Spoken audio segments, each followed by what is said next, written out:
ஆடி மற்றும் மார்கழி மாதங்களில் நாம் சுப நிகழ்ச்சிகளை செய்வதில்லையே, ஏன் அப்படிங்கிறது தான் பார்க்க போகிறோம். முதல்ல ஆடி மாதத்துலேயும் மார்கழி மாதத்துலேயும் ஏன் சுப நிகழ்ச்சியை பண்ணக்கூடாது, இது ரெண்டையுமே நம்ம தனித்தனியாக பிரிச்சே பார்க்கலாம். இதுக்கு முன்னாடி நம்முடைய இந்த கால விதானம் அப்படிங்கிற ஒரு புஸ்தகம் இருக்குது. இதில் தான் சுப நிகழ்ச்சிகளை எப்பொழுது செய்ய வேண்டும் அப்படின்னு சொல்லி ஒரு விதி கொடுத்துருக்கா. அந்த விதியில் பார்த்தோம்னா உத்தராயண காலத்தில் மட்டும்தான் சுப நிகழ்ச்சிகளை செய்ய வேண்டும், தட்சிணாயன காலத்திலே செய்யக்கூடாது அப்படின்னே கொடுத்துருப்பா.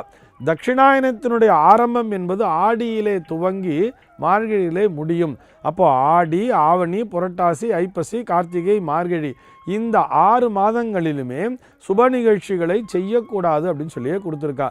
இது ஏன் அப்படின்னு சொல்லி பார்த்தோம்னா, இந்த உத்தராயணம்னு ஒரு 6 மாதம் இருக்கு இல்லையா, தை மாதம் முதல் ஆனி மாதம் வரை வரக்கூடிய இந்த உத்தராயண காலத்தில் மட்டும்தான் சுப நிகழ்ச்சிகளை செய்ய வேண்டும்னு சொன்னால், இந்த உத்தராயண காலத்திலே அவரவருடைய சொந்த வேலையை பார்க்க வேண்டும். வீட்டில் ஒரு கல்யாணம் வச்சுக்கிறது, ஒரு கிரகப்பிரவேசம் பண்ணுறது, இல்லை பாக்கி என்னென்ன சுப நிகழ்ச்சிகள்லாம் இருக்கோ அதெல்லாம் பண்ணுறதுக்கு இந்த உத்தராயண காலத்தை கொடுத்துட்டா. தட்சிணாயன காலத்தில் என்ன பண்ணணும்னு சொன்னால், எல்லோரும் ஒன்றாக இணைந்து ஊருக்கு பொதுவான விஷயங்களை செய்ய வேண்டும்னு சொல்கிறா. ஊருக்கு பொதுவான விஷயம்னா என்ன? மரம் நடுதல், குளங்களை வெட்டுதல், ஏரிலாம் தூர் வாடுறது, இந்த மாதிரி விஷயங்களை தான் எல்லாரும் பண்ணணும். ஒரு ஆலயம் அமைத்தல் அப்படின்னு சொல்கிறா இல்லையா, யோசிச்சு பாருங்களேன்.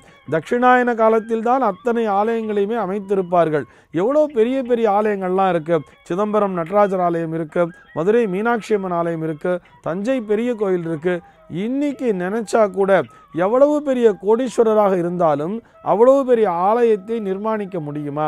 அவ்வளவு பெரிய ஆலயத்தை நிர்மாணிச்சிருக்கான்னு சொன்னால் ஊர் ஜனங்க எல்லாரும் ஒன்றா சேர்ந்து கட்டியிருக்கா. யாருமே சம்பளம் எதிர்பார்க்காமல் அந்த ராஜா என்ன பண்ணுவார்னு சொன்னால், 3 வேளை எல்லாருக்கும் சாப்பாடை மட்டும்தான் போடுவார். சாப்பாடை சாப்பிட்டுட்டு ஊருக்கு பொதுவான விஷயங்களை செய்தார்கள். எவ்வளவு பெரிய ஏரிகளை வெட்டி வைத்திருக்கிறார்கள். வீராண ஏரிலாம் பார்த்தோம்னா அவரே ஒரு பெரிய கடல் மாதிரி காட்சி அளிக்கும்னு சொன்னால், அவ்வளவு பெரிய ஏரியை வெட்டுவது என்றால் சாதாரண விஷயமா? ஆக ஊர் பொதுமக்கள் எல்லோரும் ஒன்றாக இணைந்து தட்சிணாயன காலத்திலே ஊருக்கு பொதுவாக நன்மை தரக்கூடிய வேலைகளை செய்ய வேண்டும். உத்தராயண காலத்தில் மட்டும்தான் அவரவருடைய சொந்த வேலையை பார்க்க வேண்டும்னு வச்சா. இந்த ஆவணி அவிட்டம்னு ஒரு விஷயம் வரும் தெரியுமா? ஆவணி அவிட்ட நாள் முதல் என்ன பண்ணணும்னு சொன்னால், அந்தணர்கள் புதிதாக வேத ஆரம்பம் சொல்லுவா. அந்த வேதங்களை மறுபடியும் கற்றுக்கொள்ள துவங்க வேண்டும். ஏன்னா கல்வி கரையில அப்படின்னு சொல்கிறா இல்லையா. இவர்கள் கற்றது என்பது கைமண் அளவுதான்.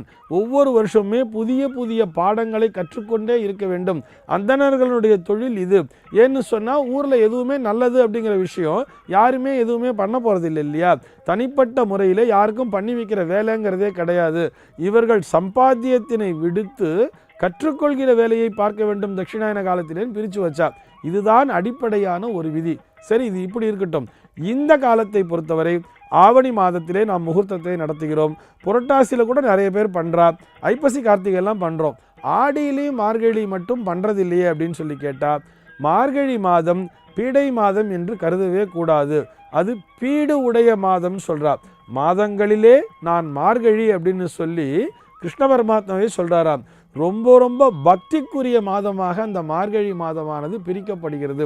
மார்கழி மாதம் அதிகாலை நேரத்திலே எழுந்து இந்த நம்ம தான் திருப்பாவை திரும்புமையெல்லாம் படிக்கிறோம் இல்லையா, அவ்வாறு பாவை நோன்பு இருப்பதற்கும் சரி, எல்லோருமே பக்தி ஸ்ரத்தையோடு, வைகுண்ட ஏகாதசிங்கிறது அப்போ தான் வர்றது, ஆருத்ரா தரிசனம்ங்கிறதும் அப்போ தான் வர்றது, எல்லோருமே பக்தி ஸ்ரத்தையோடு ஆலய வழிபாட்டினை மேற்கொள்ள வேண்டும்.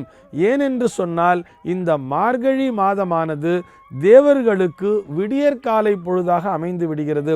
தேவர்களுக்கு விடியற்காலை பொழுது அப்படின்னு சொல்லும் பொழுது, அதாவது நமக்கெல்லாம் ஒரு வருட காலம் என்பது தேவர்களை பொறுத்தவரை ஒரு நாள் மட்டும்தான். ஒவ்வொரு மாதமுமே அந்த 2 மணி நேரமாக பிரிச்சுக்கிறா. மார்கழி மாதம் அப்படிங்கிறத பொறுத்தவரை தேவர்களை பொறுத்தவரை அதிகாலை 4 மணிலேருந்து 6 மணிக்குள்ளாக இருக்கக்கூடிய ஒரு டைம். அந்த நேரத்திலே நாம் எழுந்து நம் வீட்டு வாசலில் தெளித்து கலர் கோலெல்லாம் போட்டு தேவர்களை வரவேற்கின்ற விதமாக செயல்பட வேண்டும் அப்படின்னு சொல்கிறார். இவ்வாறு செயல்படும் பொழுது அந்த மாதம் முழுக்கவே பக்தி சிந்தனையோடு இருக்க வேண்டும் என்பதால் மட்டும்தான் அந்த மார்கழி மாதத்திலே சுப நிகழ்ச்சிகளை செய்வதை தவிர்த்தார்கள்.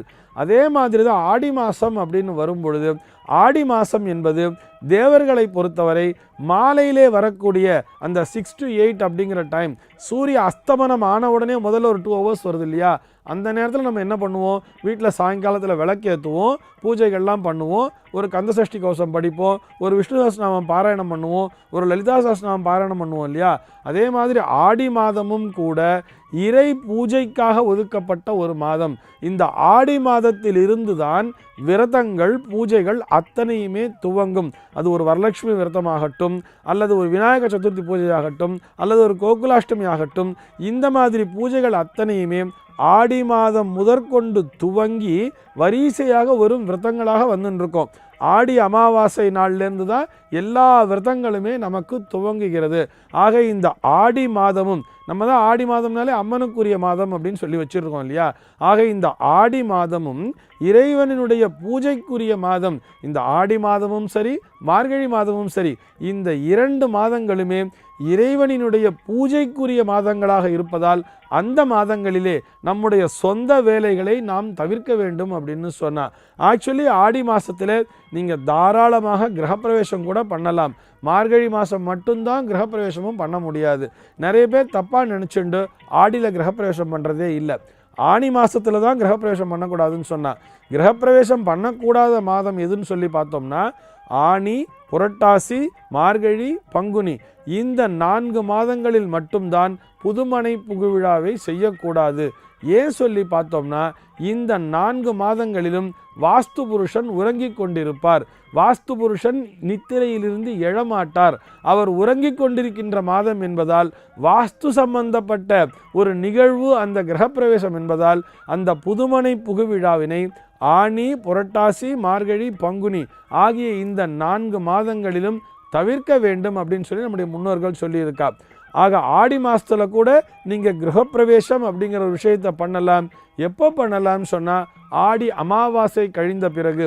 ஆடி அமாவாசை கழிந்த பிறகு அதிலே வரக்கூடிய வளர்பிறை நாட்களிலே தாராளமாக நீங்கள் கிரகப்பிரவேசத்தை செய்யலாம். ஆக நமக்கு என்ன ஆன்சர் அப்படின்னு சொல்லி பார்த்தோம்னா ஆடி மாதமும் மார்கழி மாதமும் தேவ பூஜைக்குரிய மாதம் என்பதால் அந்த மாதங்களிலே நம்முடைய சொந்த அந்த விசேஷங்களை செய்வதை தவிர்த்து வந்தார்கள் நம்முடைய முன்னோர்கள். இந்த உண்மையை புரிந்து கொண்டு நாம் செயல்பட்டோமே ஆகில் நமக்கு எல்லா நாளிலுமே வெற்றி என்பது நிச்சயமாக கிடைக்கும். சர்வே ஜனாஹ சுகினோ பவந்து.